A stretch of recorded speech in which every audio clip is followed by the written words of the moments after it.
Leading the examined life, which is the thing that Socrates called on us to do. The unexamined life is not worth living. So leading the examined life means not eat, drink, and be merry blindly, but to accept these truths and then to try to find out what's behind them and what's the meaning behind all of it. So even if you are of that bent and you want to say, well, what I want to do is just, I want to be happy or I want pleasure or something, then someone can say, well, why is that important?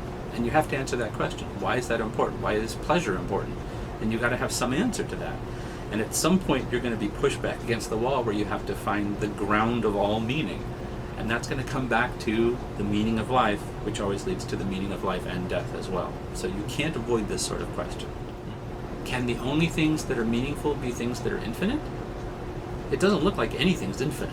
Infinities are things that we made up. There are no infinities in the real world. So we have the Greeks maybe to blame for that. They were obsessed with handling problems with infinities, but it doesn't look like they're real. So if that's the only measure for something that's good, then that's just stupid because they're not real. And also, would it even really be so great if things were infinite? So an example would be like if you're hungry and you have a Snickers bar and you eat the Snickers bar and you say, oh, that was good. Do you then say, oh, but now it's over. The Snickers bar is gone. I hate it. Stupid Snickers bar. Why did it have to be over? Now I hate having it. I hate the fact that I ate it. That's just ridiculous, right? You had it. It satisfied your hunger. You enjoyed it. And what did you want anyway? Did you want an infinitely long Snickers bar shoveled down your gullet forever? Is that going to be the thing that would have made? No. The finality of it is part of what makes it acceptable and good, in fact. So to me, the meaning of life is inseparable from the question of happiness and how to live a good life. Just because things are not infinite, I just don't see the logic of why we have to be unhappy about that. I do think that part of the human condition and why there's a lot of tragedy for most people's lives is that humans have the ability to imagine things that aren't. So you can imagine being more beautiful than you are, smarter than you are, more talented than you are. You're stuck in one body with one life. And we can imagine that there's all these ways to be in the world, even just as a human, even if you just eliminate all the other options. And you think, man, like it would be really nice to be a man sometimes. Or whatever, have these different lives. And you can't.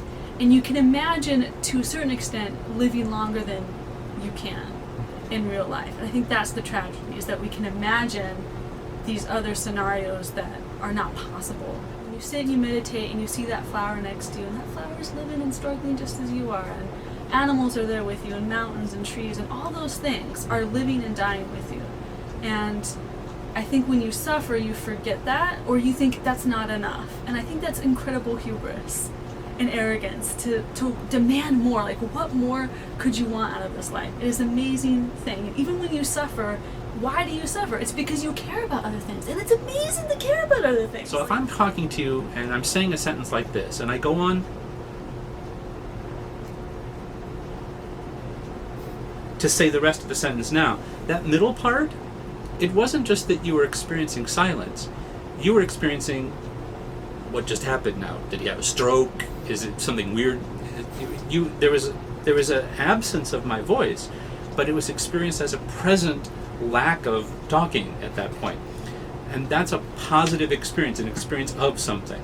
So whether it's something physical, whether it's something more conceptual, I think perception and apperception and this play of presence and absence give us a good description of what it is to experience it. So if you put that in terms of death, when someone that you know, someone you love dies, it would be so easy if that person just disappeared.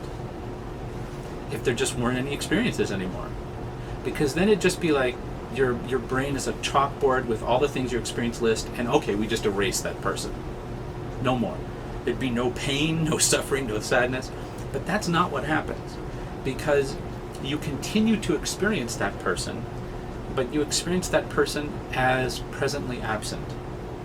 You experience that person as someone I won't get to see again. And you continue to have experiences of him or her all the time. That's what hurts. That's what mourning's about. That's what sadness is about. I've tried to talk about this in terms of understanding zombies. Our obsession with zombies these days is really an obsession with how do we come to grips with death and the fact that when someone dies, they're really not really gone. But the thing that's still there is not fully them. It's them in a diminished sense, and it can become monstrous. So there are popular culture ways of dealing with this, I think. But that's an example of how phenomenology, for instance, can help us understand what death is and how we experience it. Absence is a big mode of presence.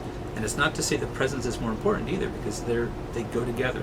They're always together. One is not over and above the other. And that's one of the problems with mourning and death. And it's one of the problems in conceptualizing our own too. As I said earlier, it's not an end because you can't think back on it. But it's also not absence because there's no consciousness there to presence the absence. It's this moment when logos, language, rationality just hits a wall and there's nothing to say. That's what that death question is. And so no wonder so much philosophy and so much art is devoted to trying to find some way to understand this.